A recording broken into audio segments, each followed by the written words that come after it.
Hi everybody, today I'm on a revisit too. And just like that, you find me back here at Project Seagrass HQ in Bridgend today. Last time we were here, we did the long form interview. We found all about Project Seagrass and what they're doing all across Wales. Today we're here because they've actually gone up to North Wales, harvested the seagrass to come back here to get the seeds. So we're going to go inside and see how that process happens. So let's go in and see how it's all done.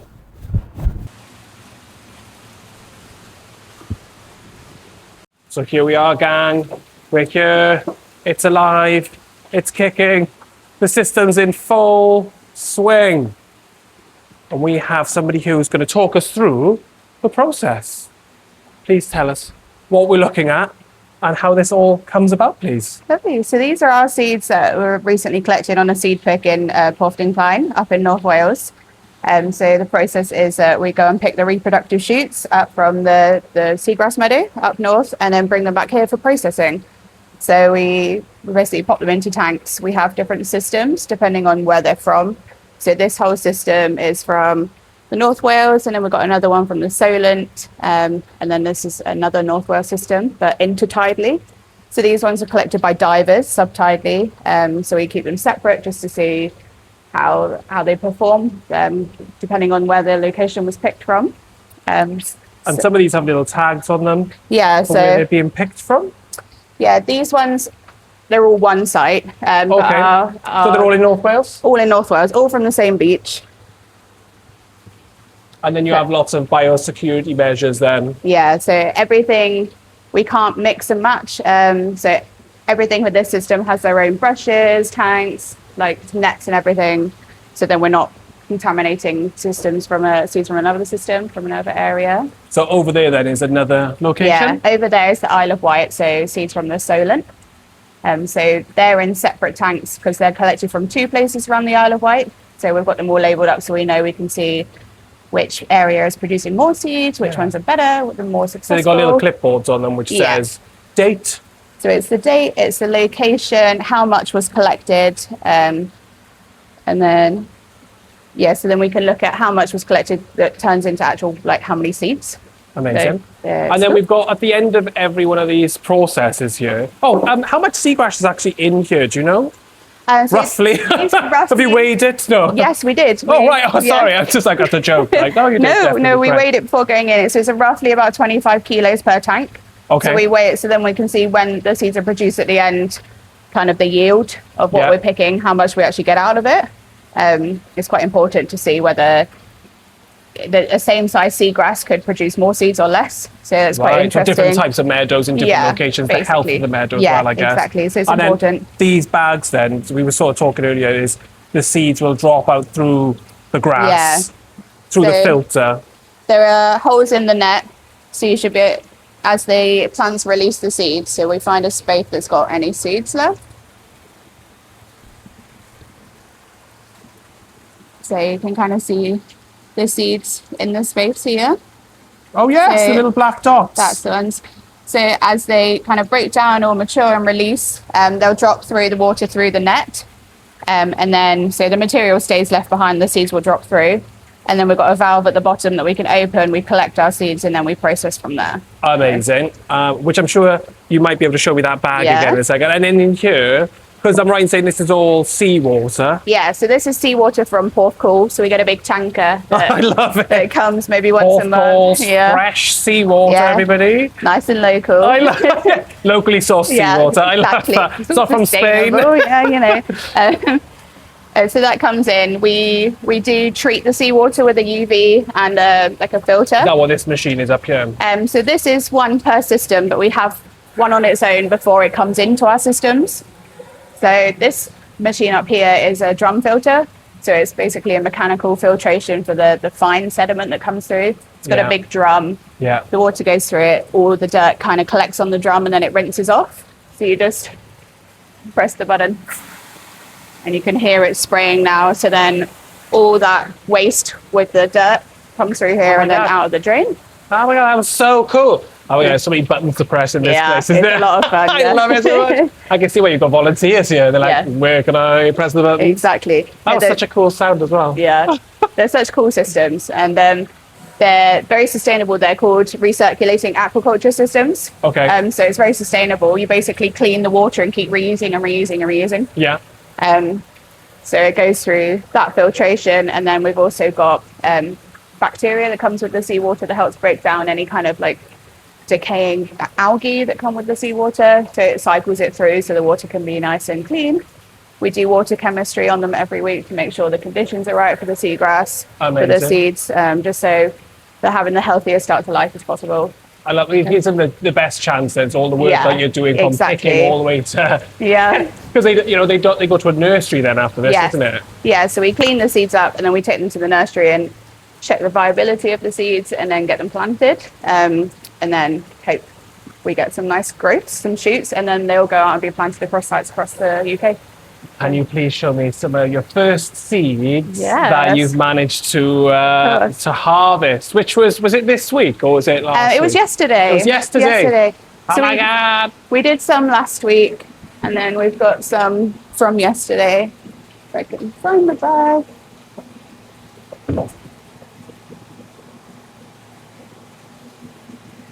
Oh my God. This is... So these are the seeds that have come out from everything you've done just so far. When did you actually come back and the seagrass go into the containers? So these ones have been here over a month now. So they've been breaking down nicely, so they've just started releasing. The North Wales ones we've only had for a couple of weeks, so they're still ripening, basically, ready to drop. So the process isn't finished when you, as in the seagrass isn't done with its process. You'll pick it up, root and all, am I guessing? Is that no, you just pick off the seagrass is the seagrass, and then they shoot out a reproductive shoot that has the seeds on, so you can pick that off nicely without actually damaging the plant. So this is where the seawater comes from, Porthcawl? Yeah, Porthcawl. Do you know how much water you actually get? A lot, is it? I want to say that these are 10,000 litres each. Wow. So this system then, this water circulates through everything we've just seen constantly to give it the same conditions, environmental conditions, to keep it growing, to keep it healthy. Yeah, technically. So the water comes in, it's held in this system and for a couple of weeks before we use it. So we put it through a UV filter to sterilise it. So there's no bacteria we're bringing in from the sea to the seeds. But yeah, inside is a lot of cleaning down with fresh water. So any equipment that you use, you have to. Is that what's going on with your volunteer when he was scrubbing the side? He's actually cleaning. Yeah, so we're cleaning kind of maybe the algae breakdown. So there's a lot of protein released when algae breaks down, so it leaves like dirty bubbles. So you just want to make sure that the tanks and the water are as clean as possible. But then also any equipment that you use, yes, you do have to rinse down and also disinfect, because we try not to use them between systems, but some things inevitably you have to. So you have to make sure there's no cross-contamination. Biosecurity that it's actually coming across in the first place. And then the last thing we wanted to see was the, so once you've took the seeds from that tank, like you just showed me then, you'll do a final process to do the final sort of cleaning up of the system? Yeah, so we call this like the final seed processing. So this is our processing system. So the concept is whatever you pull from the bottom of the tank comes through into these tubes. The seeds are heavier than any of the waste, any of the kind of bits of seagrass that are left over. So they will sink down. And then as the water flows, so we can turn the pump on and show. Yes, please. It's bubbling. Sorry. I feel like I'm a Techniquest. Oh, yeah. What do we put in? Like a little floaty thing, and then we're going to press the button and it's going to go up and down and create a little explosion. Exactly. Yeah, so as the water keeps running through, it will take up the kind of detritus that's left, any bits of leaf, take it over the top here, and it will drop down into these bags so we can collect the waste. Oh, wow. So those bags are for the waste? Yeah, so that'll be any waste seagrass. And then the seeds will be nice and heavy. They will drop down, end up in here, and then you can just open the valve. Yeah, you open this here with a sieve, and then collect your nice clean seeds at the end. How many seeds are you hoping to get at the what's the sort of target for seeds? So the target, we reckon, for our North Wales batch that's just come in, we reckon there's probably going to be about 700,000. Wow. Not all of those will turn into plants, obviously. Like, they release a lot more than are actually viable. But we hope for, a good amount of those to come through. I think the aim every year is to try and produce about 1 million seeds. Okay. Where are you hoping these seeds will be planted? So a lot of the North Wales one will go back up to Holyhead.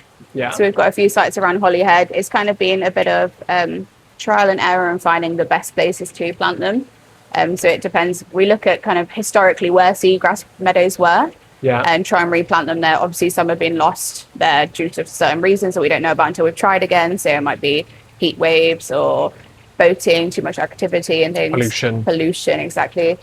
So we've tried some on the Llyn Peninsula, but it didn't go so well. So we decided to focus efforts on Holyhead at the moment because we've had some really good success with planting there. Yeah, and I think it's all about scaling up, isn't it? So you just get to a point where certain sites just start to spread to other sites, isn't it? You just get to a point where it's going, it's however square footage, hectareage, acreage it is, it's doing like half an acre, half a hectare, whatever it is a year. When you get to that sort of point, you can go, okay, that area is safe. Yeah. We can now concentrate on a completely different area. Yeah, start doing the same thing again. Yeah, definitely. Yeah, and you know, seagrass meadows used to be in these places for a reason. Like, it was obviously important for the ecosystem there or something. So it's good to try and restore what was there. It's the biodiversity, isn't it? It also helps with coastal erosion. Yes, definitely. Helps dampen down the waves that are coming through. And the root systems of the plants actually stabilize the sediment as well. So, I mean, it's amazing for everything. I know you can't measure definitively what it is, but it is a carbon sink. Yes. It definitely is. And it's an aggressive carbon sink as well. If they want to volunteer, how can they do that? So we're always looking for hands at HQ in the nursery. So it could be as basic as scrubbing the tanks or helping repot the sprouts that we've got at the nursery, or any of our community events, so our planting, our seed picks, we do fragment walks, so it's walking along the beach and seeing any. So we have a lot of things all year. So fragment walks take place all year. The planting is only in certain seasons and the picks are in the summer because that's when the reproductive shoots are. So it's seasonal, guys. It's seasonal, okay? So you can pick what type of work you want to do. And I think what was nice from the interview I done was it doesn't matter your ability as a person is a part of the seagrass journey that can be part of. And is there an app now as well? Yes, so we've developed Seagrass Spotter. So if you spot any like beds of seagrass, you can log onto the app and like records where you've seen it, what you've seen. Logging on, get downloaded. It's really important data for us because we can see where maybe new seagrass meadows have popped up as well. So it gives us more idea of where we could potentially do more restoration projects. Yeah. If seagrass is thriving there, or it hasn't before, then maybe it's a great site for us, or it's just interesting as well. So you do it from your couch.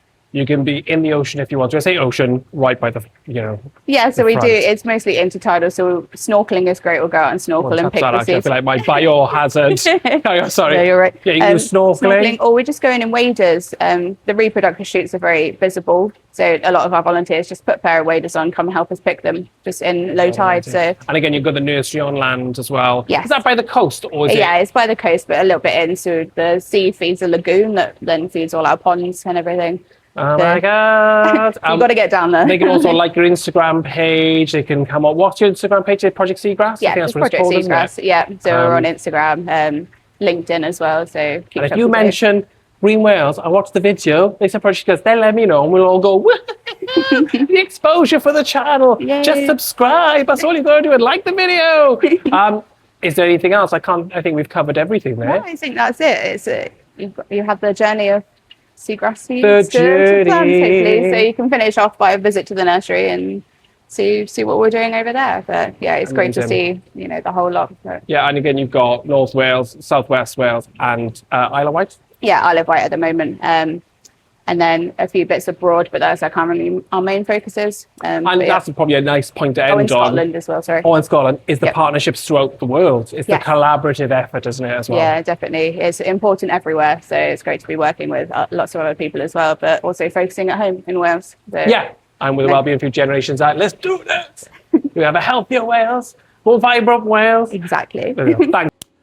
And we're back outside again. Special thanks to Project Seagrass for letting me come over today and seeing that entire process, where we actually even got to see some of the seeds coming out of that final process as well, which will then go to Larn, go to the nursery, and then we'll go out then for planting next year. I'm hoping I'll join them there. And if you like what you've seen today, please subscribe to GreenWales, help support the channel, which helps support projects like this. And we'll see you next time on another revisit. Ta-ra!